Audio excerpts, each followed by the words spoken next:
Muito bom dia, investidores! Vamos começar falando sobre as commodities, o nosso panorama matinal desta quinta-feira. Quinta-feira que é um dia aí que a gente traz atualizações, os mapas climáticos também, e trazemos aí o mapa de seca nos Estados Unidos. Então, quinta-feira aí um dos dias mais legais desse panorama, né? Segunda e quinta aí com conteúdos especiais. Vamos lá para as nossas cotações então. Hoje a gente tem aí na parte das agrícolas um trigo caindo 0,72%, o milho caindo 0,69%, soja subindo levemente, né, 0,16%, farelo de soja hoje sobe 1,11% e temos aí o óleo caindo 1,06%. A gente teve ontem um dia mais verde para as commodities, né? Basicamente a Rússia fez novos ataques, vem melhorando a sua mira, né? Acertando pontos mais estratégicos com relação ao escoamento de grão lá na Ucrânia. Isso acabou impactando aí principalmente de novo o trigo, né? Que é a principal commodity que tem impacto lá nessa questão de Rússia e Ucrânia, né? E isso acaba aí prejudicando principalmente os países que necessitam comprar nesses locais, né, mais barato. Então a gente tem aí a parte da África ali, acaba ficando ruim para eles, né? E por outro lado tem uma questão aí que mudando a rota de Ucrânia, que ajuda a parte da África, é que o tamanho dos barcos diminui e fica mais fácil deles comprarem. Então é um pouco ruim pela questão da guerra, dificultar muito, né? E também encarecer aí os fretes. E por outro lado, pela questão da diminuição aí do tamanho dessas exportações, acaba facilitando a compra por países da África aí, né?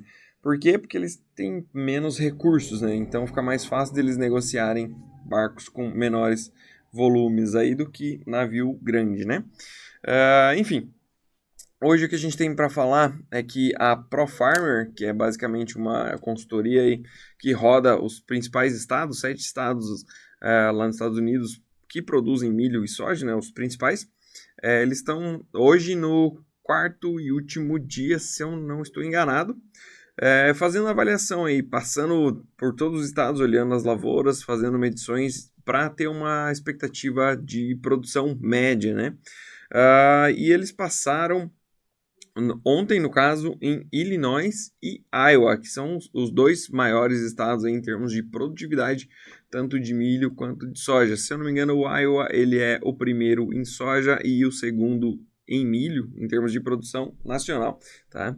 E a gente teve aí dados melhores para a soja, porque questão daquela seca que a gente teve ali em julho, basicamente afetou aí principalmente o milho, né? A soja é aquele negócio, ela é mais resiliente nessas primeiras fases e depois ela acaba compensando em vagem e pesagem também, né?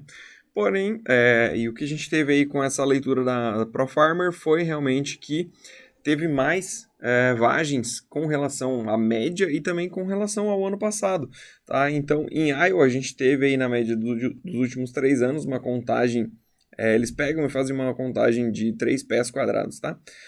Uma contagem de 1.251 vagens, e em 2022 foi 1.223, e a gente teve em 2023 1.170, tá? Para Illinois, a gente teve uma média de 1.258, para 2022, 1.249 e para 2023, 1.270. Então, melhorou ali em Illinois e na parte de Iowa ficou abaixo, né, de 2022 e também na média dos últimos 3 anos. E para o milho ficou bem pior aí, a média de 3 anos foi 183, bushels por acre daí, tá, produtividade.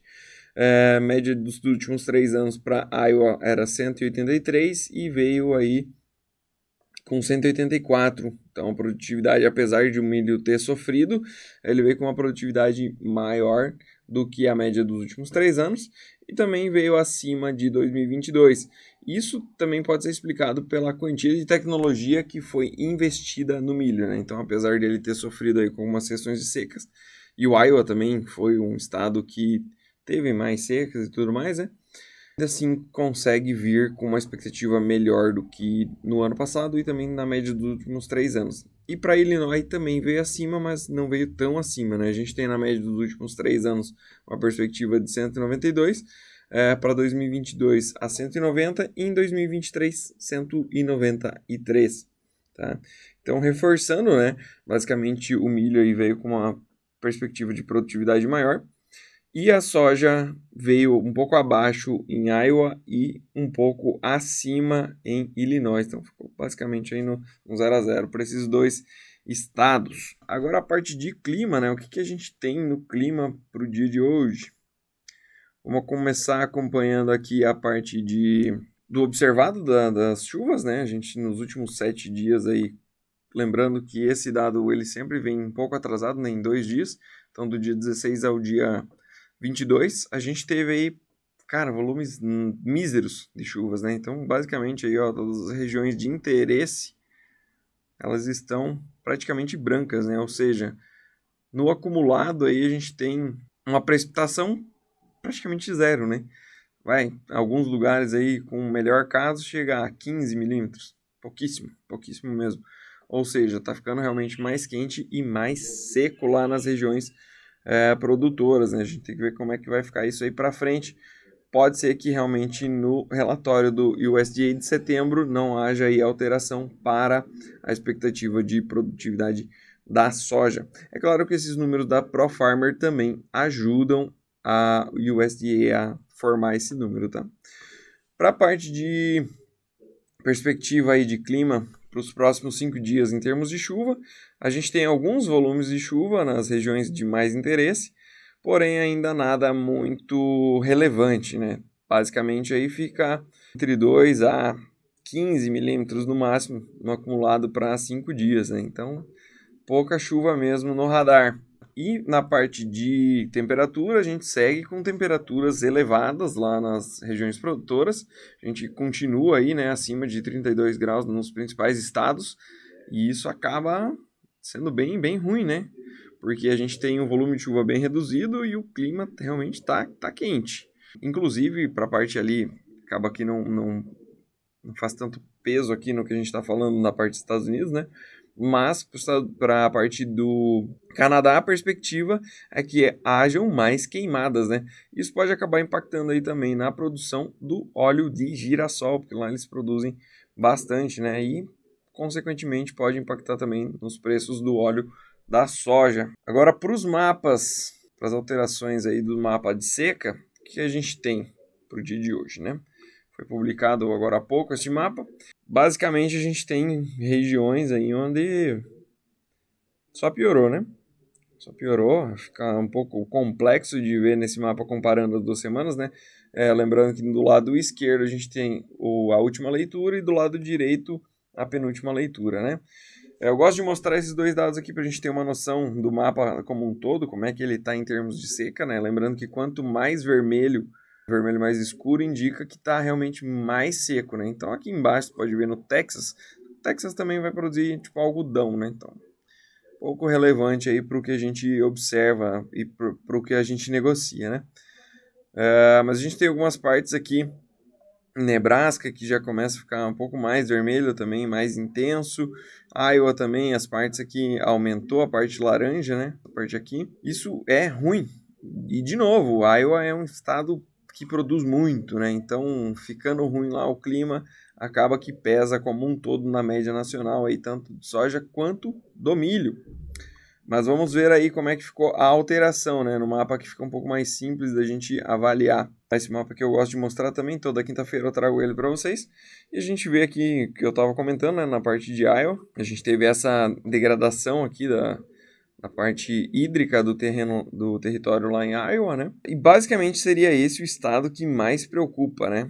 A gente tem aqui em cima o Minnesota, que também teve uma piora em algumas partes, mas realmente é isso aqui que mais nos interessa, né? Que é mais preocupante. E no resto, pouquíssimas alterações, né? Toda a parte cinza que não teve alteração.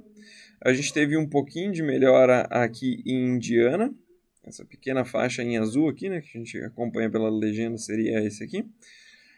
Mas, num geral, pouca coisa mudou e o que mudou teve mais impacto negativo, né? Então, a gente pode ver aí na segunda-feira os números de condições de boas excelentes, tanto de milho quanto de soja vindo aí piores, né? Isso aqui tende a, se ficar com esse clima mais quente, mais seco, como a gente está vendo aí pelas previsões, esse número ele tende a piorar bem, né, dos bons excelentes, porque realmente com o solo exigindo umidade e a planta também exigindo bastante umidade, acaba que o solo pode acabar roubando a umidade da planta, né, e degradando aí a condição das qualidades das lavouras, né.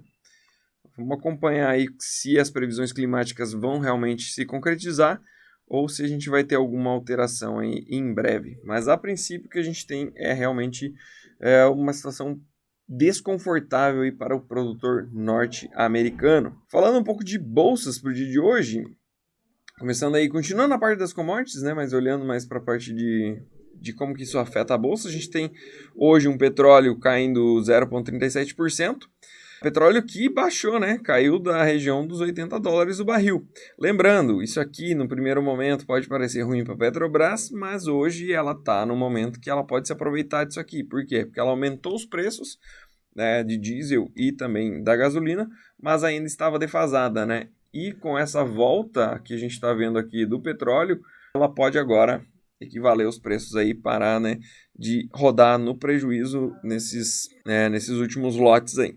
Para a parte de minério, a gente tem um descanso no minério, né? Minério que vem subindo forte aí nos últimos dias, última semana também subiu bem, e hoje ele cai em 0,86%.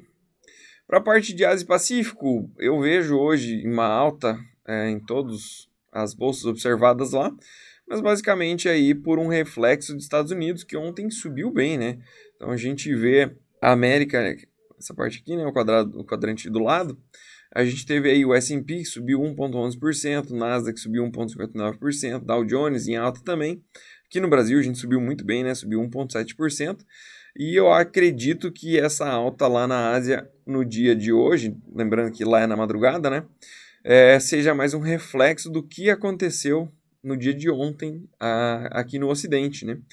E a gente vê aí a principal alta sendo realmente no Hang Seng, porque a gente viu aqui na parte de Nasdaq também, né, sendo destaque de alta. E Hang Seng, lembrando que seria o equivalente, né, a Nasdaq lá na China. Fora isso, a gente vê a maior alta indo aí para a Coreia do Sul com 28 de alta. Para a parte de Estados Unidos, a gente teve aí a publicação do balanço da Nvidia que produz chips e placas de vídeo no geral, mas também está ganhando muita notoriedade na parte de desenvolvimento quanto à inteligência artificial. E pasmem, ela veio com um lucro reportado 846% acima do mesmo período do ano passado. Gigante, gigante. Nvidia é muito forte e tende a ganhar cada vez mais destaque nessa questão de inteligência artificial. Lembrando que ela é top of mind, né? Uma empresa líder de mercado aí e cada vez crescendo mais, né? Então, com relação ao mesmo período do ano passado, 846% a mais, e também no lucro esperado ela veio com mais de 100%. Então, lindo, lindo, lindo. Empresa gigante aí, puxando, né, a parte de tecnologia aí da Nasdaq. Lembrando que eu comentei que esses dias ela estava subindo, né, 9% aí, muito forte. Para a parte de Europa, a gente tem um dia também mais verde para a Europa, né? Apesar de que o Eurostoxx aí está zerado no momento, mas a gente tem um dia um pouco mais positivo para a Europa. Destaque de alta para a Europa hoje vem para a parte da Inglaterra, que sobe 0,27%. Na parte dos futuros, a gente tem a nossa bolsa entregando um pouco dos lucros, né? Lembrando que ontem e anteontem ela subiu muito forte, subiu na soma aí um pouco mais de 4%. E hoje vem aí fazendo um movimento de correção. Bolsa que subiu animada com a aprovação do arcabouço fiscal. Talvez não tanto com o texto, né? Claro que o texto ele começou médio, foi pro Senado, piorou, e agora que voltou para a Câmara ele melhorou um pouco. Então tá melhor do que a primeira versão, mas ainda assim é complicado, né? Porque acaba com o teto de gastos e deixa aí o governo com a perspectiva de aumentar os gastos ainda, né, em cima da inflação. Ou seja, em vez de diminuir, eles têm aí uma carta branca para aumentar. Isso a longo prazo é bem ruim, né? Porque tende a aumentar a nossa dívida e também é aquela questão, né? O governo ele não produz, ele precisa de nós, contribuintes, para pagar as contas ainda. Então, se ele tem perspectiva de aumentar os seus gastos, quer dizer que provavelmente a gente vai ter que pagar mais imposto. No final das contas é sempre isso, né? De qualquer forma, o que a gente viu aí foi um mercado mais animado com essa aprovação. Por quê? Porque destrava muita coisa que tá para ser votada também lá na Câmara. E esse texto ele tinha prioridade e todo o resto estava travado enquanto não passasse ele. Então a Bolsa acabou animando, acredito eu, mais por uma questão de que agora começa a destravar as coisas, né? Começa a aprovar os outros projetos ou não.